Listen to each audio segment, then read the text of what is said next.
తాను 100% అభివృద్ధి చేశానని చెప్పనని 75% మాత్రమే అభివృద్ధి చేశానని ఆళ్లగడ్డ టీడీపీ అభ్యర్థి అఖిలప్రియ చెప్తున్నారు.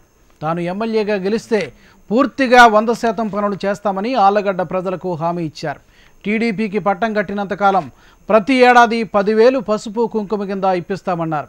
యువత కోసం యువనేస్తం కింద 2,000 రూపాయలతో పాటు స్కిల్ డెవలప్మెంట్ ప్రోగ్రామ్స్ అందుబాటులోకి తీసుకొచ్చారని అఖిలప్రియ తెలిపారు. డెవలప్మెంట్ అనేది 100% అయిందని నేను చెప్పట్లేదు. 70% డెవలప్మెంట్ చేసినాము. ఈరోజు ప్రజలందరూ కూడా మమ్మల్ని నమ్ముతున్నారు. ఓ వీళ్ళైతేనే చేయగలుగుతారు, వీళ్ళు కష్టపడుతున్నారు, వీళ్ళు పనులు చేశారు అనేది నమ్ముతున్నారు. కాబట్టి వాళ్ళ నోట్లో నుంచే మీరు ఇది చేశారు కదా, ఇది కూడా చేయండి అని నమ్మకంతో మాకు చెప్తున్నారు. సో మాకు కూడా ఒక బాధ్యత తీసుకున్నాం కాబట్టి అది కంప్లీట్గా పూర్తి చేయాలి. కాబట్టి ఏవైతే మిగిలిపోయిన రోడ్స్ ఏవైతే ఉన్నాయో, మిగిలిపోయిన హౌసెస్ ఏవైతే ఉన్నాయో పూర్తి చేయడం జరుగుతుంది. ముఖ్యమంత్రి గారితో మొన్న చెప్పించినట్టుగా కూడా ప్రతి ఒక్క హెడ్ క్వార్టర్స్ లో కూడా పట్టాలు ఇప్పించడం జరుగుతుంది. ముఖ్యంగా చాగల్మరి, సిరివెల్ల, ఆళ్లగడ్డ టౌన్.